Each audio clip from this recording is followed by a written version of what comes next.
एक ऑटो चालक से महाराष्ट्र के सीएम की कुर्सी तक कैसे पहुंचे एकनाथ शिंदे। समझिए सारा सियासी खेल। Eknath Shinde's political journey. राजनीति में कभी भी कुछ भी हो सकता है, और बात जब महाराष्ट्र के सियासत की हो रही हो तो शायद बड़े से बड़े राजनीतिक पंडितों की भविष्यवाणी फीकी पड़ जाती है। इस सूबे में कब क्या होने वाला है, इसका अंदाजा भी लगा पाना किसी के वश की बात नहीं है।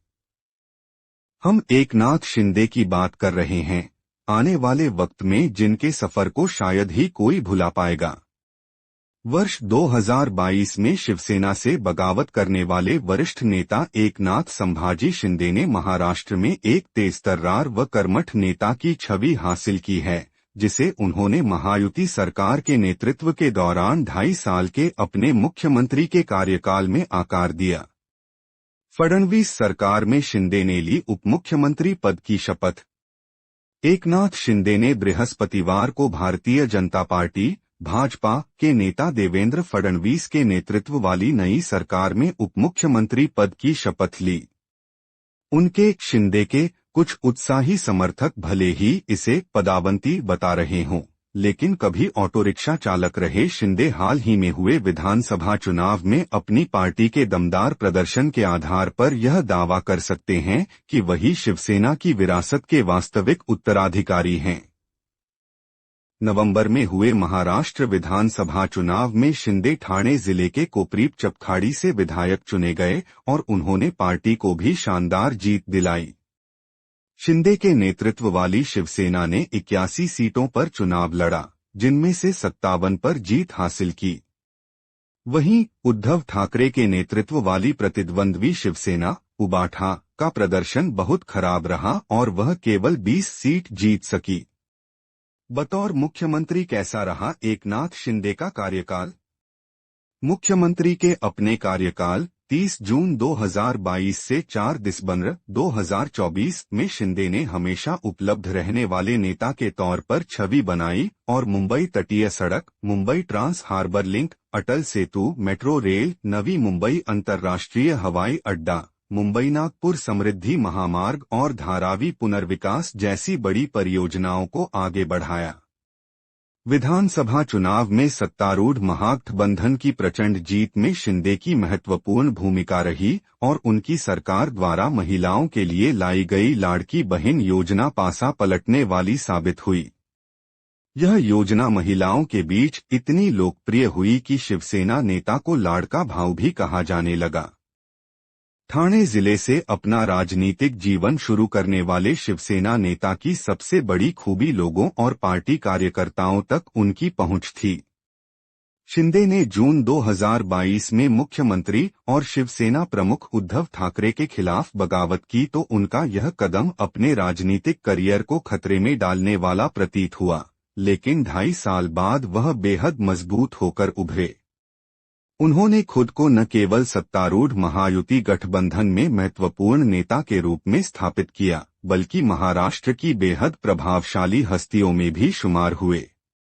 ठाणे शहर में ऑटो चालक रहे एकनाथ शिंदे की राजनीति में एंट्री। कभी मुंबई से सटे ठाणे शहर में ऑटो चालक के रूप में काम करने वाले शिंदे ने राजनीति में कदम रखने के बाद बेहद कम समय में ठाणे-पालघर क्षेत्र में शिवसेना के प्रमुख नेता के तौर पर अपनी पहचान बनाई। उन्हें जनता से जुड़े मुद्दों को आक्रामक तरीके से उठाने के लिए जाना जाता था।